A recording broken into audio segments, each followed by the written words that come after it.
Maybe it's a feature, maybe it's a downside, I don't know. Oh, I thought of something I want to Google. You can't do it. I'm not able to function in modern day society. I have had the Light Phone 2 now for a little over 6 months, and I think after me using it pretty extensively, my wife using it pretty extensively, I'm about ready to let you guys know exactly what I think about it and if it's worth you purchasing in 2025. But before we get too far into it, I do want to mention that the brand did give me this device to test out. However, no funds were exchanged and no guarantees were made, even that content would be created about it. And also, I do have a paid link down in the description and the top comment if at any point in this video you're ready to make a purchase on this device because you find that it's the right device for you, not because I want you to purchase it, but because it's the right thing for you. I do get a commission off of that if you guys make that purchase, so make sure to use that link as it helps the channel out with being able to create content like this. And finally, if you're a guy or really anyone that's looking to simplify their life through daily carry gear, this is the perfect channel for you, and let's get on with it. I'm splitting this video up into a couple different categories. First thing is kind of external stuff like the body and the quality of the device, then the software and how it works, the emotional impact of having a minimalist device like this, what exactly you're missing out on by having the Light Phone 2, and then finally, who is it for? And of course, I'm gonna try to justify its pretty hefty price point. So let's talk about the device itself and the external sides of it. It's a 2.8-inch e-ink display that is 3.8 inches high, 2.2 inches wide, and 0.34 inches deep. At 78 grams, it is an extremely lightweight device, and it even comes with a 3.5 millimeter audio jack.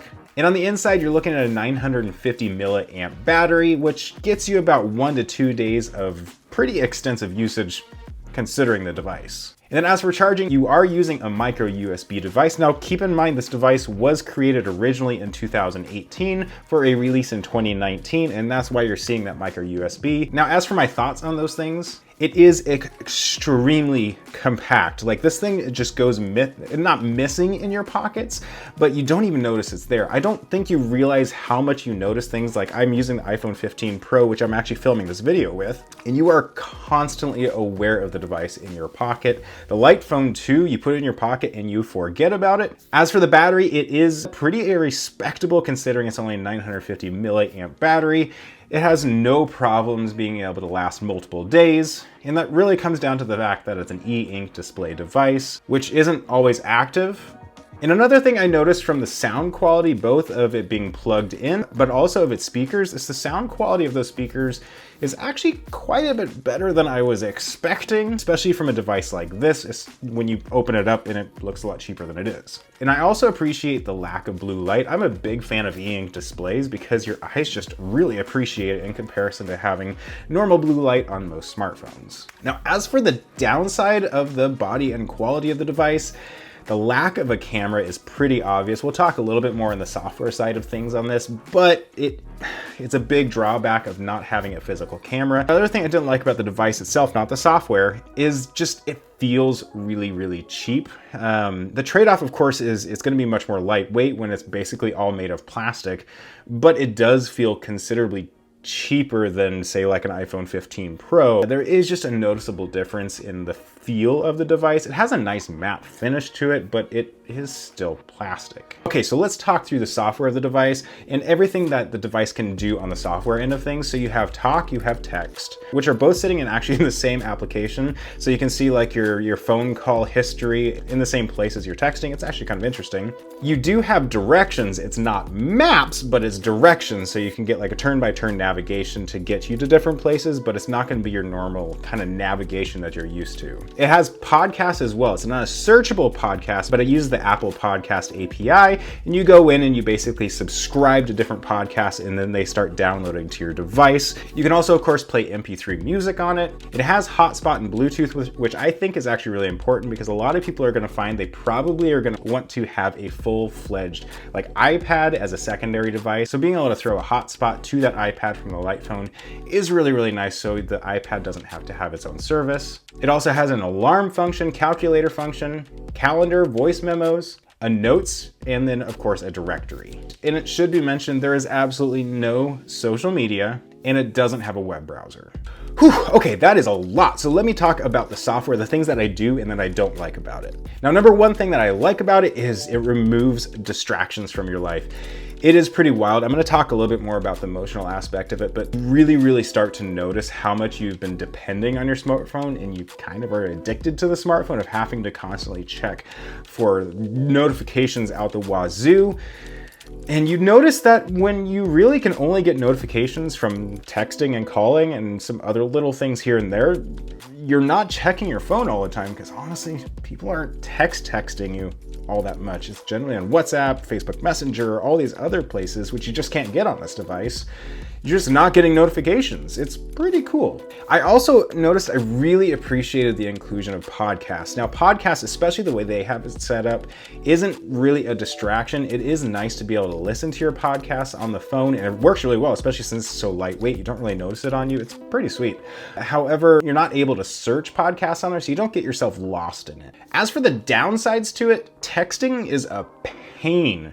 Like, it's nearly impossible to text on this thing. You are spending most of your time calling when you have this device because it just annoys you so much that you're texting, which I guess might kind of be a good thing, I guess, if you're wanting a minimalist device like this. Maybe you're not wanting to text. Maybe it's just better to call really quick and just be done with the conversation. But texting is not great on this thing. We did also find keeping our own service was a bit iffy. Light Phone does have their own cell phone service that you can purchase along with the device, but keeping your own service, it's kind of iffy. It's in and out on if any service is 100% sure able to just kind of swap out your SIM card. We did have some issues with my wife on getting that service transferred. So make sure when you're purchasing it that your service is completely compatible. They have a list on their website actually of all the different services that are 100% compatible and some that might be iffy. And we're going to talk about this a little bit in a moment, but another downside to it is you do miss out on a lot of applications that are kind of mandatory in the modern world. I'm talking about things like two-factor authentication applications, you know, getting into like your storage unit or like Apple Pay or things like that. It's just,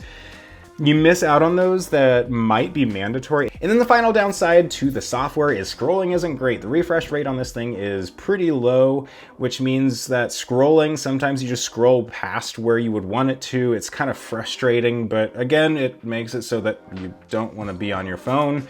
So maybe it's a feature, maybe it's a downside, I don't know. So we've talked about the outside and the inside of the device. Now let's talk about the emotional impact that having a device like this is. So a minimalist device is not for everyone. It's for people that find themselves just spending too much time on their phones. They constantly feel like they need to be checking on their phones. They're getting stressed because they're constantly being on their phones. So the Light Phone 2 is for somebody that is wanting to 100% get away from that. And so with that, the emotional impact is that you do feel considerably more free from distractions. You spend a lot more time being in the moment. You're not thinking about things constantly. It's, for example, like you're like walking down a pathway and you're like, oh, I thought of something I want to Google. You can't do it. You have to go back and like write it down and Google it later. And you start to kind of decide, is it really that important for me to look that thing up right now? Because I'm going to have to write it down. I'm going to have to go home. I'm going to have to look it up. And you start realizing all these things that you don't have to have that information overload. You don't have to know that sports score. You start to live much more in the moment and you realize how ridiculous it is that we spend so much time having to just inject so much information into our lives. That said, the downside to it is there is definitely an anxiety component to it of feeling like you might run into a place where you don't have everything that you need. Like going back to the applications that this device is missing, you might find like, oh, I can't get into my storage unit, or oh, I don't have tracking for that package that I'm trying to pick up from the post office and it isn't there. I just don't have access to it because I don't have my email on there. So it's a really interesting thing. You kind of get that anxiety a little bit in the side of I'm not able to function in modern day society because modern day society has moved so much towards reliance on people having full-fledged smartphones. Now, what are you missing out on by having this device? Camera. I think number one, that is the reason why I'm using my iPhone 15 Pro and I'm back to it, is I rely pretty heavily on my camera. You're not going to be able to capture moments. Say you're out with friends or family and you just want to capture a moment that you're in for all of eternity. You're not going to have that, unfortunately, with the Light Phone 2, and that is a pretty big bummer. All right, so who is this device for? It is for somebody who is truly just sick and tired of having their smartphone on them all the time, having that information overload all the time, wanting to get away from just the stresses that having a modern day smartphone gives you. The Light Phone 2 does that. It's gonna just cut you right down to texting and calling and just barely anything else. You might have some withdrawal symptoms, honestly, for a couple weeks as you kind of get used to not having that information on you all the time, but I think it's for somebody that's really wanting to start getting a healthy relationship with this digital age. But if you're somebody that wants to have all that information and you're just looking for a funky device, you probably should steer clear of this thing. And I'm also going to go ahead and justify the price to you. So this thing is $299, which seems like it's pretty expensive. It has micro USB, not USB-C. It has a tiny little display, all this stuff. And it's worth mentioning that it probably actually does cost that much. I doubt their margins are actually that high. They have to have somebody that's maintaining the software on these devices. And then also most smartphones, iPhones, Androids, all those things, the devices are taking a lot of your information and that's getting sold off to other companies. And that's one of the way they're able to recoup a lot of the cost of their devices and able to discount it. A free phone is not a free phone. If a free phone is a free phone, you are the product. So that is really why this device is more expensive, is they're not taking all of your data and then selling it to a third party like the phone you're probably holding in your hand right now does. And if you want to see a review on another e-ink device, you might want to check out this one right here. It's the Supernote Manta, and I'm a big fan of it.